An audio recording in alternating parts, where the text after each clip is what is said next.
Fala galera, beleza? Pedro Igor aqui no canal Multiverso Matemático. Bem galera, no vídeo de hoje a gente vai falar sobre uma técnica de demonstração, tá? Que é a prova por absurdo. Então, já dá o like se tu gosta de vídeos de demonstração, compartilha com a galera e a gente vai resolver dois problemas aqui bem interessantes. Então, fica aí para ver quais são. Bem, a prova por absurdo ela se baseia em um fato da lógica. Se baseia no seguinte: se um fato P, digamos que P aqui é um fato, tá?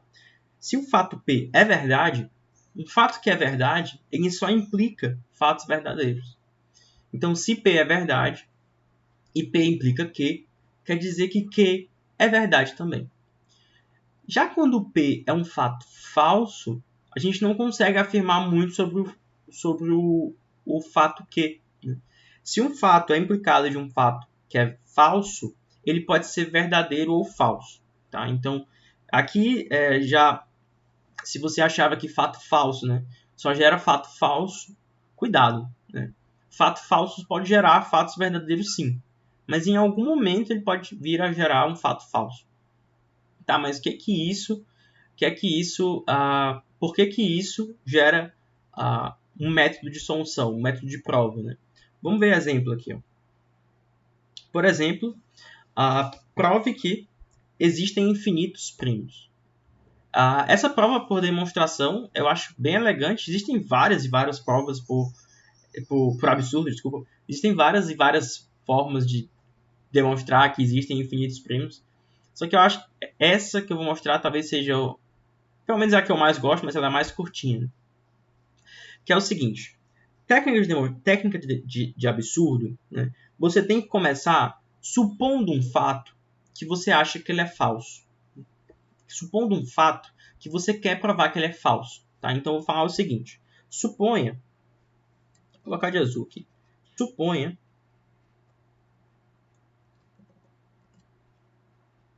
que existem, suponha que os primos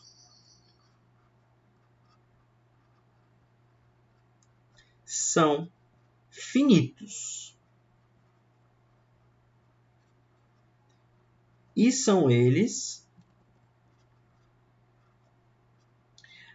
Vamos supor que eles são infinitos. Se eles são finitos, eu posso escrever todos eles. Né? Então, eu vou dizer que eles são P1, P2, P3, na ordem, tá? Até o Pn. Vamos supor que eles estão todos listados aí, os finitos primos, e Pn é o maior deles, esteja na ordem. Tá? Então, eu vou falar o seguinte agora. Tome D igual ao produto desses primos mais 1. Então, vou tomar D como produto desses primos mais 1. Bem, se D é um número natural, né, porque ele vai ser um produto mais 1, ele vai ser um número natural, ele então pode ser escrito como um produto de primos, de forma única. Né? Esse é o teorema fundamental da aritmética. Né? Você sempre pode escrever um número natural como um produto de primos, né, de forma única, a não ser pela ordem que tu vai escrever, mas sempre é de forma única. Então, eu vou poder escrever esse número D como um produto de primos. Digamos que os primos sejam Q1, Q2, até um QM aqui. Mas pensa comigo o seguinte, ó. Se do lado esquerdo eu tenho todos os primos mais 1, e do lado direito eu tenho um produto de primos, porque, na verdade, obrigatoriamente, esses primos da direita aqui são alguns desses da esquerda. Logo, que implica, né, que QI, digamos, esses valores aqui, né, Q1, Q2, até QM, eles pertencem ao grupo P1,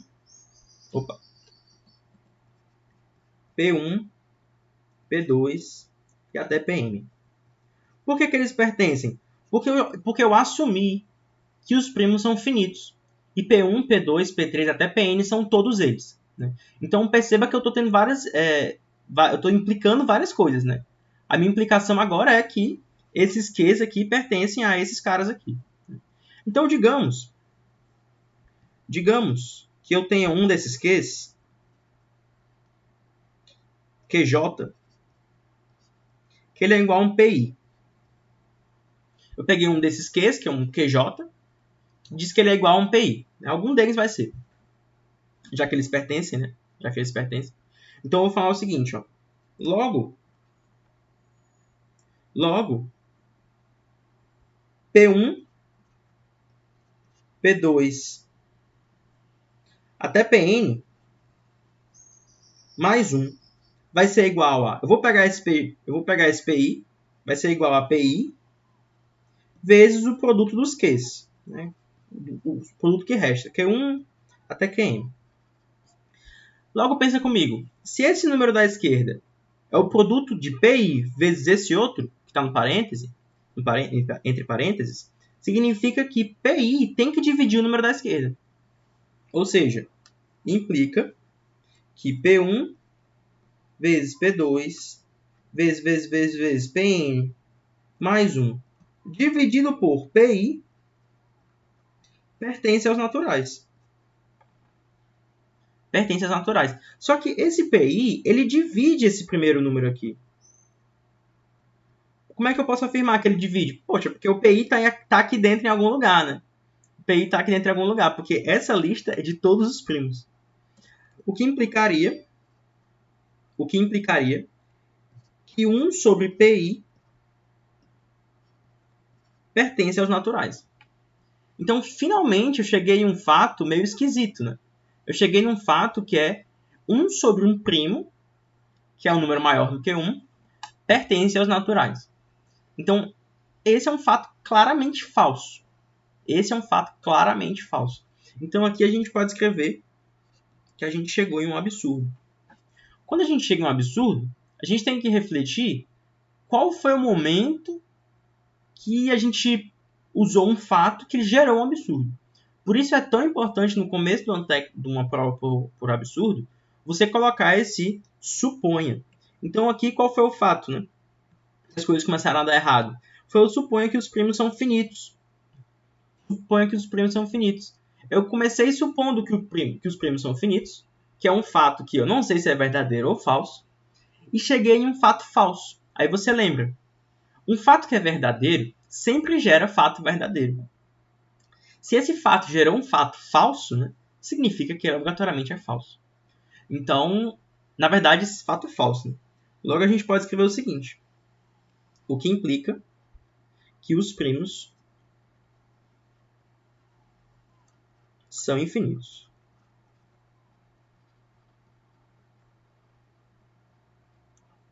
Então, uma técnica eu acho uma demonstração bem elegante, né?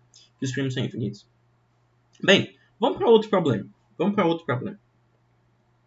O segundo problema é esse aqui. Seja a sequência 1, 11, né? 111, 1111 e assim vai. Ou seja, a sequência dos números são formados só por 1, né? Prove que 2021 divide algum termo da sequência, qualquer que seja esse termo. Então, vamos provar por absurdo também. Lembrando, se a gente vai provar por absurdo, a gente começa o problema com uma frase que a gente quer provar que é falsa. Qual seria a frase, né? Uma boa frase aqui seria: suponha que 2021 não divide nenhum número. Só que eu vou pegar de forma esperta aqui. Eu vou pegar só os 2021 primeiros. Vai ser suficiente já. Eu vou falar o seguinte: suponha que 2021 não divide A1, A2, A3 até o A2021. Pensa comigo, o que é que isso implica? Já escrevi aqui, né? Logo, os possíveis restos das divisões de A1, A2 até A2021 são 1, 2, 3 até 2020. Vamos pensar o que eu fiz aqui. Pensa comigo. Se você vai dividir qualquer número por 2021, por exemplo, quais são os restos possíveis? 0, 1, 2 até 2020. Por exemplo, se você fosse dividir qualquer número por 3, quais seriam os restos possíveis? 0, 1 e 2. Vamos dividir um número por 5. Quais são os restos possíveis? 0, 1, 2, 3, 4. Com 2021 vai ser a mesma coisa, né? 0, 1, 2, 3 até 2020. Só que pensa comigo. Se eu comecei supondo que 2021 não divide nenhum desses números, significa que o 0 eu já descarto. Então, na verdade, eu posso afirmar aqui que A1, A2, A3 até A2021 só podem deixar esses restos. 1, 2, 3, até 2020. Tá? O que é muito curioso. Porque se você tem em 2021 números que dão 2020 restos possíveis, quer dizer que, obrigatoriamente, 2 desses números devem deixar o mesmo resto. Esse raciocínio é um raciocínio que vem de um fato bem simples até, que é o princípio da casa dos pontos. Se vocês quiserem, coloquem nos comentários, que eu posso trazer mais problemas só de princípio da casa dos pontos, mas esse trata de um princípio bem simples, né? Imagina que você tem 2021 números e 2020 possibilidades, né? Quer dizer que pelo menos 2 desses números se encaixam nas mesmas possibilidades. Então, no caso aqui, eu vou falar o quê? Eu vou falar que, logo, pelo princípio da casa dos pontos, a gente pode abreviar para PCP, existe I e J, 2 números I e J, tais que a I deixa resto R e a J deixa mesmo resto R. Pedro, quem é R? R é algum número entre 1 e 2020. Eu não sei qual. É algum número entre 1 e 2020. Então eu posso afirmar que existem 2 números daquela lista, sequência, que deixam o mesmo resto. Só que o que é que tem de tão legal? Vamos lá. Isso implica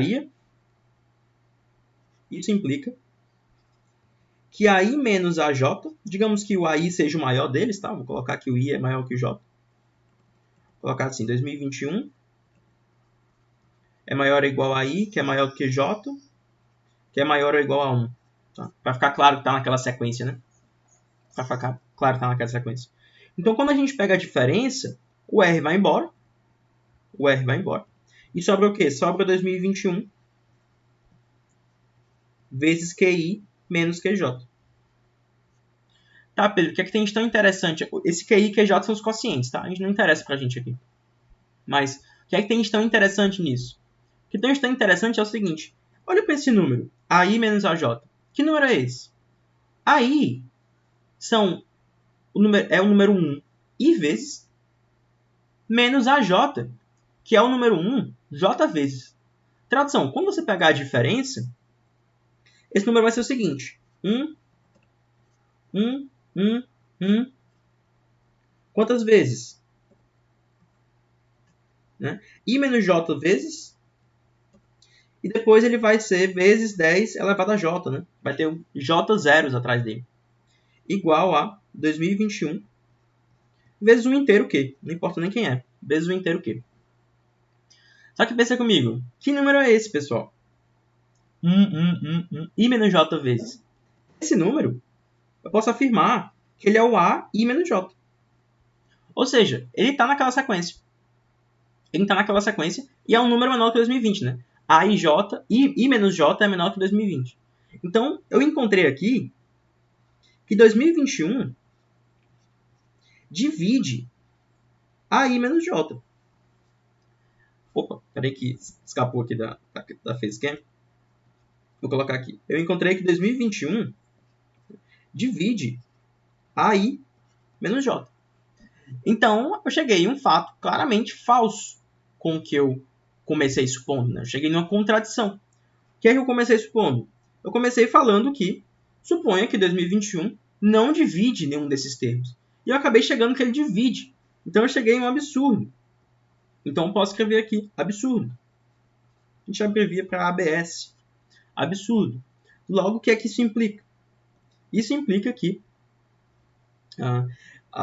2021 divide